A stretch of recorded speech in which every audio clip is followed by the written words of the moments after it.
She might have stayed home and enjoyed her leftover jollof instead. But no, the universe had drama planned, and that drama wore a badge, a smirk, and the personality of a traffic cone. Officer Dalton Ridge. Shonda had just moved into Ironvale 3 days earlier.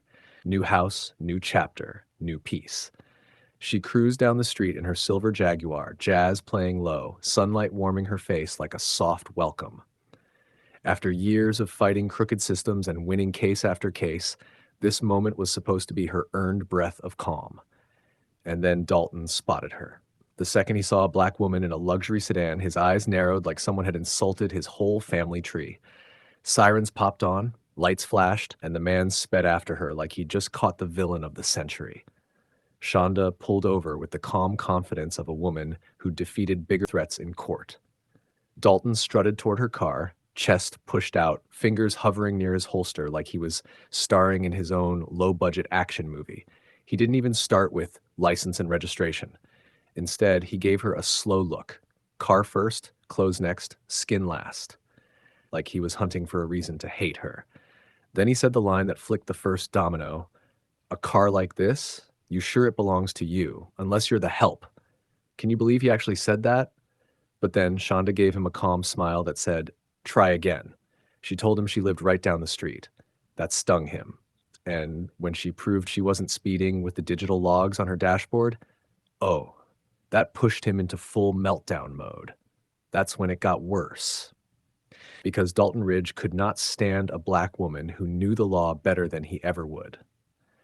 Before we go any further, comment where in the world you're watching from, and make sure to subscribe to Silent Divide Tales because tomorrow's story is one you do not want to miss. Dalton's ego snapped like a cheap belt. The moment Shonda asked for her registration back, politely by the way, he acted like she'd just threatened national security. He yanked open her door so violently her blouse caught on the seatbelt buckle and tore at the shoulder. Before she could even protest, he dragged her out, slammed her against the hot metal of her Jaguar, and cuffed her with the kind of force only insecure men use. He hissed, "Mouthy women always bring this on themselves." Can you imagine a grown man needing handcuffs to win an argument? But then, Officer Markel Horn walked up, pretending he saw everything exactly the way Dalton claimed, because loyalty among fools is practically a religion. They hauled Shonda to the Ironvale Police Department, where the fluorescent lights flickered like even the building knew it wasn't right. Dalton strutted inside like he'd just captured a war criminal. He exaggerated every detail to whoever would listen, painting Shonda as an aggressive, speeding menace who swung at him. Meanwhile, Shonda stood there with her torn blouse and calm eyes, refusing to break. When they processed her and locked her in a holding cell, the cold concrete hit her harder than the cuffs. Still, she stayed centered, breathing steady, shoulders straight. Shonda Whitlow was many things, but scared of clowns with badges? Absolutely not. An hour later, Chief Lionel Crest arrived. Polite voice, fake calm, that "I'm the gatekeeper here" energy.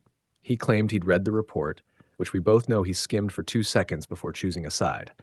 Then he gave her his little speech. They'd drop the felony assault charge if she pled no contest to a misdemeanor, paid a fine, and moved on. The audacity. Can you believe the man tried to sell injustice like it was a discount coupon? But then Shonda refused. One word. Firm.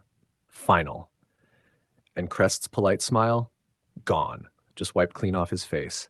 He warned her she was making a grave mistake, but Shonda had already faced sharks bigger than this. And just when she thought the worst was over, he came back.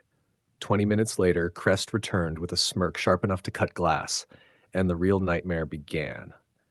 Chief Crest didn't stroll back to that holding cell, Sahil. He glided, like a man who couldn't wait to drop bad news. His smile was too wide, too proud, like he'd just found a new way to ruin someone's day. "Busy woman, aren't you, Miss Whitlow?" he said, voice soaked in smugness. "We just got a passionate phone call from your partner, Damon Kittrell. He thought he could intimidate us. Instead, he proved how dangerous you really are." Dangerous? For asking for her registration back? But then, Crest delivered the kicker. "You're being transferred to Broward County Detention Center, and we're adding a few new charges." Shonda froze. New charges? From where? That's when Crest leaned in, lowering his voice like he was telling a bedtime horror story. We searched your car, found a small baggie of white powder under the passenger seat. Possession of a controlled substance. Felony. Can you believe the man lied with a straight face? But then, Officer Dalton Ridge appeared at the doorway, gripping her arm like he owned it. Should have kept your mouth shut, he muttered, dragging her out with that cheap bully satisfaction he thrived on. While they paraded Shonda off like some villain, someone else across Ironvale was battling their own conscience. Officer Raiden Cole. He'd seen everything. Dalton's aggression, Crest's manipulation, the laughter afterward.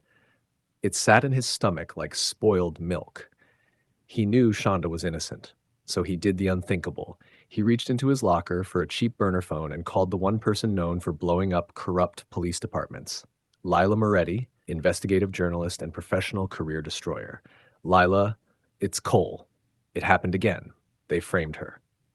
At the same time, Damon Kittrell realized confronting the department directly was a bad move, so he called Lila too. By midnight, an unlikely trio had formed: an insider cop with a conscience, a journalist with teeth, and a man ready to burn the whole system down to save the woman he loved. Their plans started messy, intentionally. Damon filed a sloppy civil rights complaint just to make Crest and Dalton laugh and lower their guard. Can you believe arrogance makes people stupid? Because then, while the officers mocked the complaint, Lila and Cole started gathering the evidence that would end them. While Dalton and Crest strutted around Ironvale Police Department laughing at Damon's pathetic little complaint, the real destruction was already underway. Officer Raiden Cole leaked everything. Internal reports, radio logs, timestamps, even the stop data showing Dalton had zero reason to pull Shonda over. Lila Moretti worked like a machine, stitching every piece together as if she'd been waiting her whole life for a case this dirty. Then, she went for the kill. Posing as a reporter doing a fluffy Community Heroes feature, she asked Crest for permission to interview Dalton Ridge himself. In typical arrogant fashion, Crest approved it instantly. Because why wouldn't a man who thinks he's bulletproof hand a journalist the very shovel she'll use to bury him? Lila entered the cramped interview room armed with nothing but a sugary smile and a recorder hidden in her bag. Dalton sat back like Ironvale was his personal kingdom. "We keep this town clean," he bragged. "High-tax people don't want outsiders bringing trouble." Outsiders. Can you imagine a man that racist being that proud about it on audio? But then, he made it worse. When Lila asked about the drugs in Shonda's car, he smirked.